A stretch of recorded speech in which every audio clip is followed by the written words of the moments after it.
Good morning, everybody. Back on the grind here. We got a good one here. We are talking our favorite quarterback wide receiver stacks you should really gravitate to in fantasy football drafts, stacks you should stay away from. And speaking of stacking, I'll give you my stack here. My wide receiver, Tim, aka the Bald Man. We're stacking Tim and Joe. Wow, that is an intro and a half. How about some stacks of pancakes? We're talking all types of stacks, man. Stacks of cash, stacks of pancakes, quarterback wide receiver stacks, all types of stacks. We got it covered here. And I'm excited to dive into this, man, because it's very important that you sometimes want to stack. And it's really going to help your fantasy team because you get the points from the quarterback, you get the points from the wide receiver, and it's a snack. Oh my God. It's a stack attack. I'm getting tongue twisted here. So that's what we're talking about. So we're going to go through our favorite stacks. We want to make this interactive, though, Tim. We want everybody. I'm literally talking everybody that's listening right now to smash it, tap it, slap it, hit the thumbs up, and also comment below. Let us know your favorite stack. Tim, do you want to hear I want to hear their favorite stack. Yeah, man, and explain it. Don't just say, yeah, I want this one and this one. No, yeah, I want an explanation. I want to know why that's your stack. Or they'll say, oh, that's my favorite team. That's my team, man. That's my team. That's why I like that. Don't do that. No. You know what? It's so funny. Everybody asks me, so who's your favorite team? I'm like, I'm not into teams, certain guys. That's it. That's it. Because sometimes I find you have a favorite team and then you want to take guys on that team. Maybe some has-beens that were good 3-4 years ago and you're still like, oh, but he was so good. I got to take him again. No, don't do it. Yeah. All right, so we're going to dive into stacks. I'm excited to dive into it, and I'm going to tell you some stacks that I don't really, some big name stacks that I'm kind of staying away from. So big episode here. Before we do, again, grab the 16-round drafts, which you'll link below. Sleepers, breakouts, optimal players drafting each round. You will be light years ahead of the consensus, aka the Concheapsess. We do a printable cheat sheet in there as well for you. You can print out, and I update that till the season starts. Video training, mock drafts, everything, guys, in 60 rounds. Grab it below. You'll never, ever look back. You're going to have that bulletproof roster as close as possible to a bulletproof. It's fantasy. Things happen sometimes, but it's going to be pretty damn close. So grab 16 rounds of link to below and grab a ticket to the Fantasy Sports Summit. We got Kyron Williams, Trey Benson, Pat Frymuth, and more. Grab that upon checkout as well, or combo them together. You can combo them at thefantasyfootballcouch.com. Without further ado, you know how these podcasts start. Let's go. Breaking news.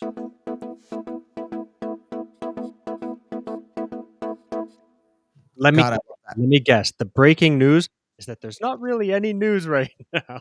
There is, and it's off season, but there is little bits of news that kind of gets my attention. I'm like, you know what? I think that's newsworthy. We got to talk about it. Yesterday, this is important, right?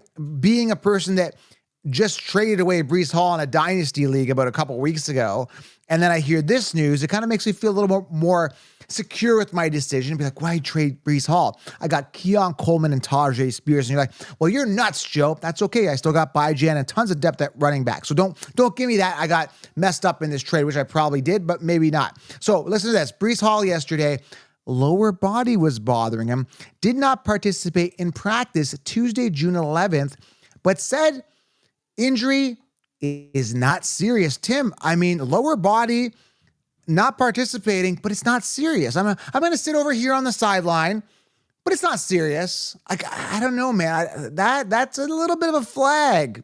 I don't know. You're reaching. We still got 2.5-3 months to go here. Relax. It's okay. Yeah, but don't tell me I got to sit by the sideline and then it's not serious. If you're sitting by the sideline, what are you doing? Maybe you're just resting it so it doesn't become an issue. I guess you're being optimistic. You're half glass full. I'm half glass empty on this case. All right, let's keep going on here with the news here. Actually, where's my banner, Tim? My banner's there it is. That's so much better. Cortland Sutton here says he wants to stay with the Broncos. They always say this. I want to stay with this team until someone else gives him a better offer. Wants to stay with the Broncos for his entire career. I don't know how much more is left. The guy's not a young spring chicken, but it's not ruling out the possibility of holding out a training camp depending on the contract situation. So it's like, yeah, I love my team. Pay me. It's like you're speaking out one side of your mouth, but you're saying something, you're doing something else. It's like kissing ass, but he's not. That's what I hate. It's like, dude, if you want to get paid, if I was Cortland Sutton or anybody, I'd be like, dude, pay me now. I put it on social media. I'm the best damn wide receiver. Pay me now. And yet there's oh, I love this team. I'm gonna be here for my entire career, but I'm gonna hold out over here. That's the type of stuff I like, man. That's like snowflake stuff, man. I don't like that. Just say I want to get paid. Yeah, Say it. little backhand comment, yeah, I love it here. My family, we've settled, everything's good, but I got to start seeing some good contract talks. I got to see some more cash. Yeah, just BS fluff stuff. That's what stuff I don't like here. Um, Gardner Minshew got the majority of first team reps over Aiden O'Connell at the mandatory minicamp practice on Tuesday. So Raiders, it's going to be the Minshew, Aiden O'Connell battle of the mediocre quarterbacks. So it's, again, just little things going on like that. Uncle Rico still hanging around. Your guy here that you like, and I think he's got a ton of upside. Commanders, Jaden Daniels work with first team offense during team drills at practice. That's it. Just working with team, first team. Again, this isn't like anything like revolutionary here in the news, but again, just worth mentioning. Sam, listen to this. This is crazy. Again, you pay Justin Jefferson $1 bazillion, okay? And then you got Sam Darnold here. Sam Darnold is the leaning, not Tim Boyer, not Tim, aka the bald guy, Sam Darnold. I mean, we're pretty close. Like, there's not much of a difference here when I look at you and I look at Sam Darnold, Tim. Straight up, is the leading candidate for starting quarterback job at this point, according to head coach Kevin O'Connell. I mean, you pay this guy $1 bazillion and you're starting quarterback. You might as well put you and I in. Like at this point, like it's just not exciting to me. And you're paying a first round pick for Justin Jefferson. No, thank you.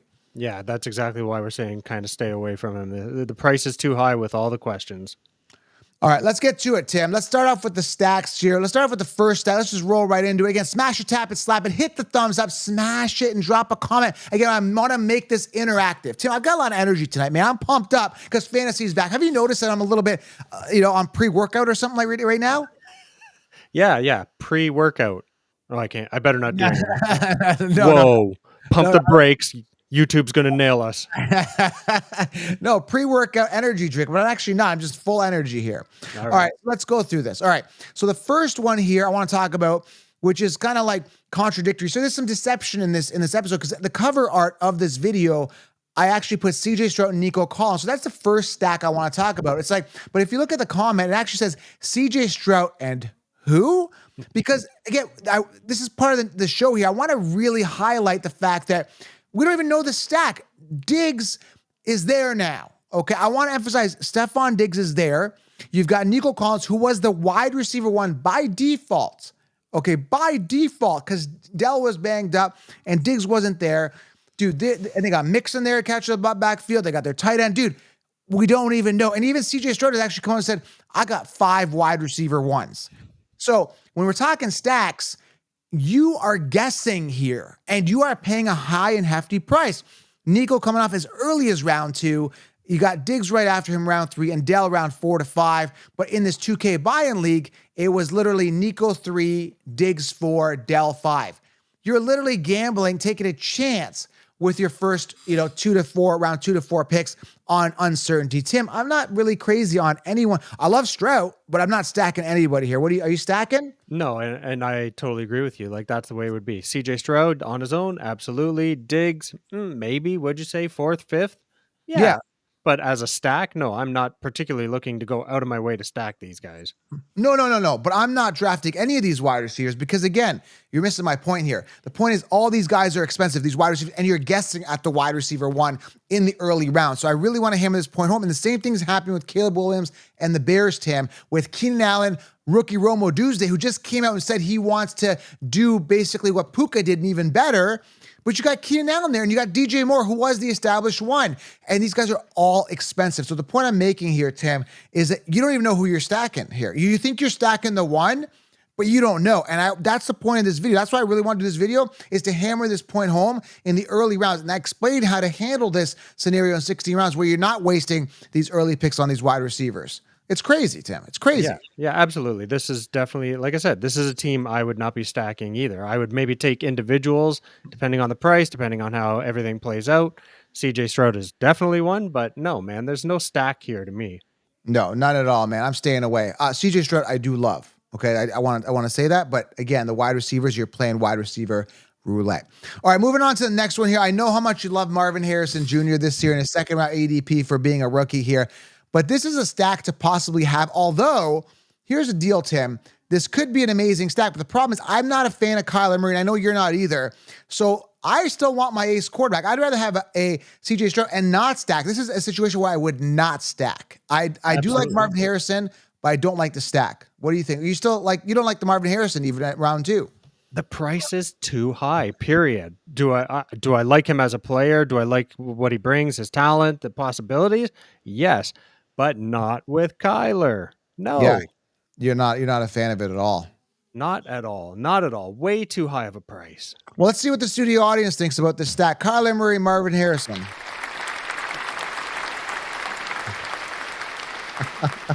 It's always like, no matter what we say, Tim, it seems to be always the same round Do of we get the applause. same audience every damn day? Same time, same bat channel, same audience every single time. But yeah, you can see clearly they're not satisfied with the Kyler Murray, Marvin Harrison Jr. stack. Just not satisfied. Yeah, man, you need to get a boo sound. You need a nice, long, slow, dragged out boo. Boo. That's it. That's it. All right, studio audience, what do you think? Should we get a boo sound? Well, that was actually a lighter audience there. It wasn't the same one as before. So we do have multiple audience reactions If here. you play with your sound, I guess it sounds different. All right, the next one here, which I absolutely love. Oh, yes. Give me the again. I love this. Josh Allen, Keon Coleman. I've got this. I'm a personal proud owner of this stack. And I want to tell you, I love it. Keon Coleman just signed his rookie contract. Dude, I am super excited about this because, again, what I do, and this is how I identified Sam Laporta last year, you got to look at the void in targets. Dude, they have no Diggs, 160 targets. They have no Davis, 80 targets. Gone. And literally, Khalil Shakir, your guy, was actually banged up in practice yesterday. He didn't even participate. I don't know if it's that serious, but again, you got Curtis Samuel, who's years to wow us, and guess what? We're not wowed. Dude, I love Keon Coleman. I love the stack. I absolutely love this. Josh Allen throws a lot. Josh Allen runs a lot. So you're getting the rushing upside quarterback, and then you got young, dynamic, explosive Keon Coleman, who literally looks like Michael Jordan. I looked at him. He looks like Michael Jordan for football. You know, I like him, dude. I'm excited. And we talked about this before the show. The value. I mean, he's coming off round 9 and 10. I mean, trust me, his ADP is going to go up, and it is. Believe me. Especially when you start hearing things out of camp and stuff. Dude, I love this stack. I'm all over it. It gives me a heart on. Stop selling Keon so hard. Just I know. let him rest at that ADP because then it is an amazing value. That's the problem. You talk him up too much, people start catching on, they start bringing up that price. Right now, this is an amazing stack because of the value. I know. 16 rounders. I don't want to hurt your feelings, but just you'll be fine because I think the Chiefs will still sleep on them for a little bit longer. That's why I like to draft earlier because before all the news breaks. Like, for example, which we'll get to another guy, a certain player recently is really connecting with this quarterback. It just came out a day or two ago, and it's like, okay, well, now that's going to maybe bump his ADP up a little bit, and I got him for a better deal. So yeah, I mean, you got to be careful, but I love this stack, Tim. I'm all over it. I'm super excited about this. Yeah, I agree. For the value, it's there for sure. And in fact, you and I are going to go to a Bills game this year. Probably we're going to aim to get up to a Monday nighter. And when we do get there, Tim, I will be yelling at him from the sidelines. I'm going to try to get us as close as possible. And he's going to see me and he's going to hear me. And I'll be like, hey, stack those fantasy points, baby. Stack attack. Stack attack. Let's go. You're going to be like a little fangirl in the corner there. I'll be cheering him on. Keon! Absolutely. Absolutely. All right. Let's move on here. Next stack attack here. We love one. I love this one here. I love this one. Justin Herbert and Lad McConkey. Both of these guys are great value. And this is the one I was talking about, Tim, where they just came out with recent news stating that McConkey and him have been really gelling, and he's kind of favoring McConkey. Sure hands, smooth route runner. And obviously we didn't see much out of QJ last year, Quentin Johnson, and Josh Palmer is not a true wide receiver one. He's like a 2-3. And then you've got Brendan Rice, who was drafted in the 7th round, which I'm not excited about. So unless you just stash Brendan Rice and hope for a prayer, but it's gonna be the McConkey show. And again, Tim, you gotta look at voids here. You gotta take a look at Eckler, check downs, gone. They've got Gus Bus. He's not a receiving back. Then you got Mike Williams. That void is gone, right? There's a ton of targets there. And you got Keenan Allen gone. Huge vacuum of targets there. Dude, Lad McConkey is going to eat, right? Dude, I'm excited about this. This one gets me hard, man. I'm excited about this one. The problem here is I'm not the value once again is there. So if you want to stack a couple value picks, this is it. Not a problem with that. Problem is even Herbert hasn't been great for the last few years. So he had like a killer year in 2021. Then he kind of went down. I think he went down to about 280, 290 points. Then he went even lower, or he had an injury in there as well. But even still, he had a peak and it's just been downhill since. And now you change the entire offense, all new guys basically. This is a scary one, but It is. It's a risk. because of the price, it's not a problem. Herbert, wide receiver, quarterback 16 right now. Dude, that is value. And if you look at a guy like Mr. Lad McConkey, I mean, where is he? I mean, like, look at this. He's Probably way 9th, 10th, 12th round. wide receiver. No, not that late. He's like 7-8. He came off in like 7-8 at 2K buying, but he's wide receiver 40. And that's the thing, Tim. So what I've noticed actually, when you do these realistic drafts, they come off way ahead of their ADP. Like, I'll give you a quick example. Like, Lad McConkey is right in there with Mike Williams. Like, literally, like, nobody's drafting Mike Williams on the Jets. Like, it's just not happening. Like, Lad McConkey's ahead of Jacoby Myers. Like, he's the 2 on Vegas. Nobody's drafting Myers ahead of McConkey. So people are, when they're actually doing the practical drafts, are actually drafting most of the ADP, but they typically come off certain players that are high on the radar, that have big, names like this, or high draft capital, are coming off. Malik Neighbors coming off relatively high, round 2 to 3. So, dude, he's going to be coming off higher, and his ADP is going to rise again. That's where the news broke out, where he's going to be eating. Man, I'm super excited. A couple days ago, the news came out. I'll tell you exactly what it said. It said the chemistry between Herbert and rookie receiver Lad McConkey is continuing to blossom. I love how they use blossom. I hate some of these beat writers. Like,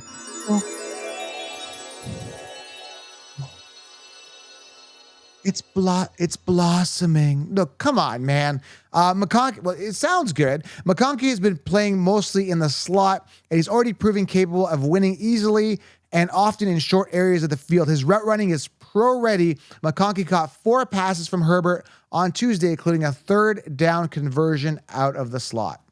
Okay, great. They didn't tell you how many targets. They just said he caught 4. See, it's very easy to mislead people. So I don't go for any of this crap. This means nothing. It's blossoming, people. It's in its young stages. It's Taylor and Kelsey, it's no. Blossoming. It's blossoming. Let it be. Let the love shine. All right, let's move on here. Anyway, I like this. Okay, the next stack here, you got to love this stack here, is Dak Prescott and CeeDee Lamb, man. I'll let you talk about it. I know you're a CeeDee Lamb advocate and spokesperson. I mean, come on. There's not even much to talk about here. It is just a hell yeah. Dak is coming off in the late 4th, early 5th. A healthy Dak is a 300-pointer, no problem. And right now, CeeDee Lamb's floor is 300. So this is an easy peasy one. Yeah, but you got to factor in the regression from CeeDee. I think there's going to be a regression. I don't care. That's why I say a 300 floor. Both of these guys are 300s, and that's pretty much a guarantee. Oh, I gotta note something here. Look how I spell. Can you see how I spell Prescott? Dak. Yeah, you forgot the S. Dak Precott. He's a precot. What's a precot? All right, pre something. All right. Keep it PG-13, pre something. Okay. Prescott. I think I got that right. Either way, I probably spelled it wrong. I think is there 1, 2, or I don't know. I'm not even in the mood to spell. It's late right now. My energy is more focused on analytics and these players other than spelling their names or pronouncing them right, for that matter. But yeah, man, it's a good stack. You can't go wrong. Dak, pretty decent value. CeeDee Lamb going to absolutely crush it again on paper. I mean, there's no one else there. Jake Ferguson, which I absolutely love. Other than that, Gallup's gone. More targets. He's just going to eat. Feed him. Feed the beast. Should be connecting as per usual. Nothing really changing there. In fact, could be working towards his favor with some void targets. And they got no running back that could catch the ball in the backfield. So I'm loving the situation here with Dak. CeeDee Lamb could be awesome. Now, again, in the comments below. Let us know below, what stack do you like? Are you agreeing with us? Are you disagreeing with us? Let us know. Want to make this like super ultra interactive. All right, guys? Comment below. Let us know what you guys think, okay? Want to make this super interactive. All right, next one here. Matt Stafford and Puka or Cup. Again, Cup was the alpha. He was the man. He's older now. Puka's coming off the first round. He's amazing. And again, I keep telling people I'm fading Cooper Cup round 1, but I love him. I love the talent. I love the heart, man. The guy is a really good wide receiver. He's a good kid. But Cup's going to play a full season. He only played 12 games last year. Stafford isn't getting any younger. Dude, you know, when you're talking stacks, you think you're all warm and fuzzy with the stack. I mean, no one's really going to want to stack. There's better quarterbacks to have than Stafford. You don't really want to stack any of this, and you don't know if it's Puka or Cup. Cup could come back and still be that guy because he's had that rapport with Stafford originally. Dude, this is a mess. This is a no stack for me. No, thank you. Yeah, absolutely. I say no to the stack, yes to the Puka. Yeah, you like Puka, even though Cup's there. Yeah, I don't care. Like Cup's only really had one good year, or sorry, I shouldn't say one good, like one phenomenal year. Boom, yeah. Other than that, mediocre people. Let's not oversell it. But they loved him. The Conchiefs love him. This is why we're Because he had one great year, so why not? Let's go for it again. They rode him hard. And then when I said he's going to decline, injuries count, and then when he actually got hurt that year, it was the year after the Super Bowl hangover, got hurt. Everyone's like, oh, you're such a mean person, Joe. You're so mean talking about Cooper Cup like that. I'm like, well, you wasted a pick on a guy who you think is like Superman for some reason. He had one really good year, and it's not going to happen again. And sure enough, he busted. Now they're off him and on to Puka.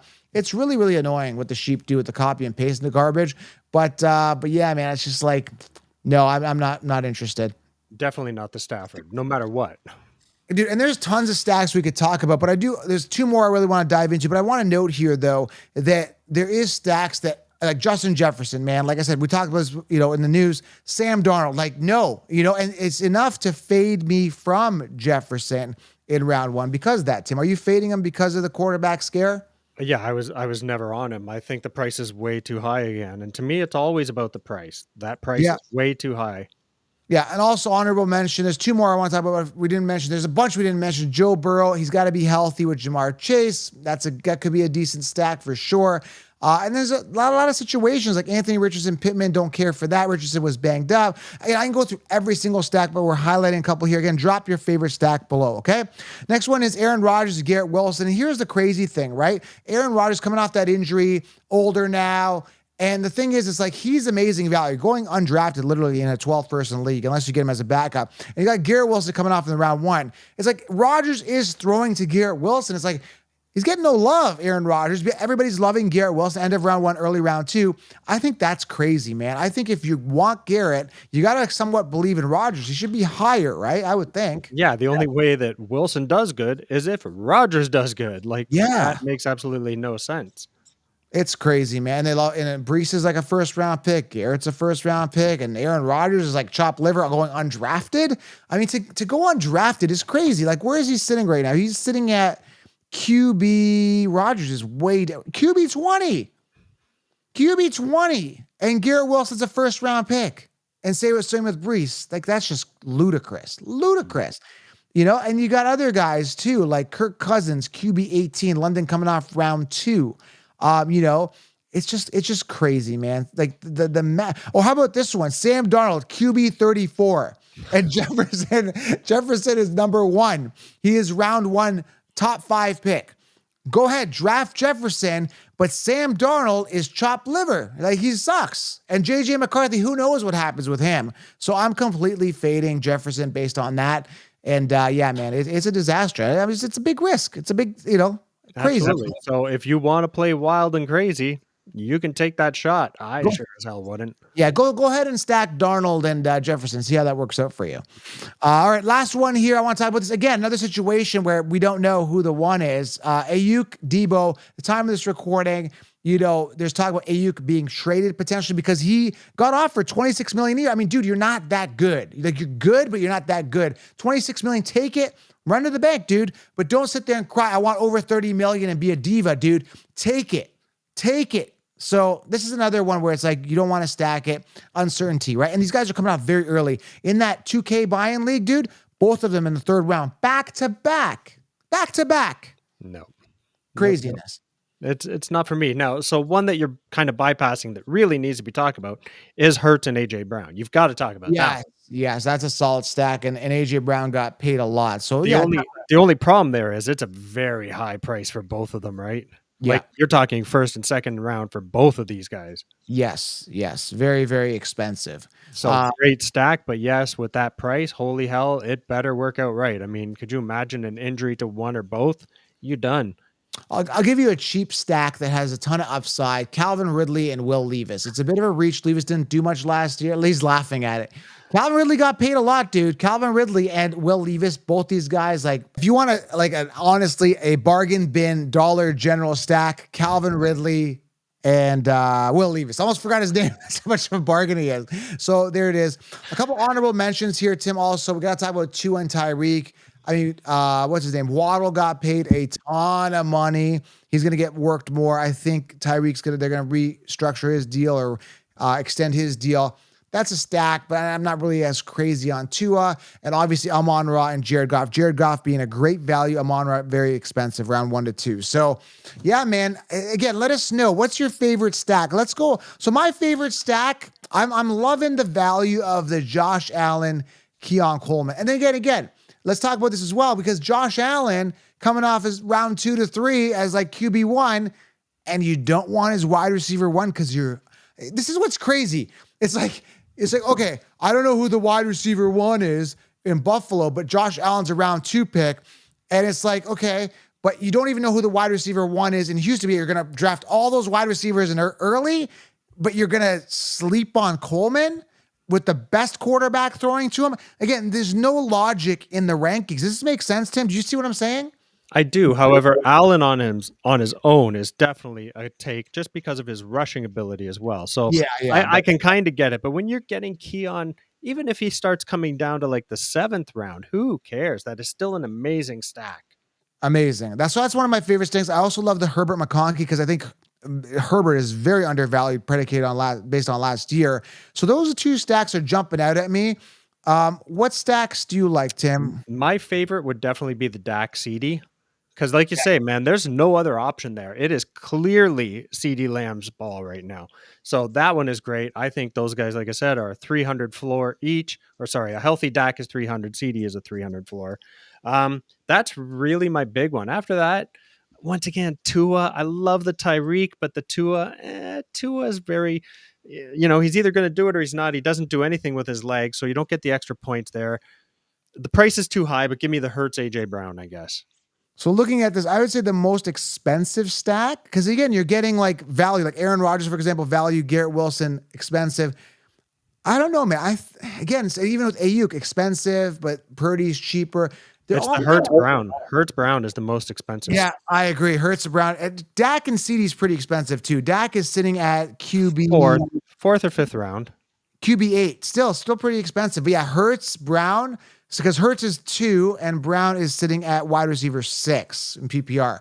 So yeah, Hurts and Brown is the most expensive stack, and I think there's better combinations this year that are just better value. So that's it, man. Stack attack. Which quarterback stack do you like? Let us know in the comments below. Tim, I really enjoyed this conversation, man. My energy's pumped up. Fantasy's back, and man, I'm bringing it. I'm bringing the heat. Just a little more of an open conversation too. We couldn't go really crazy into stats or anything, but I think most players, even if you're a casual player, you're going to know all the guys we've talked about, and you know what we're saying, why we're saying it. Yeah, we looked at ADPs, we looked at some stats, but I mean, that was like a 30-minute show, 33 plus. It's like, okay, imagine if we dove into each stack and this, dude, it's a 5-hour show. Yeah. But all your answers are going to be in 16 rounds. So grab 16 round drafts, which I've linked it below, and grab a ticket to the summit. That's it, Tim. We out, brother. We're out. Have yourself a great day, guys, and we'll keep the content rolling. We'll talk soon, guys. Thank you. Ciao. Bye.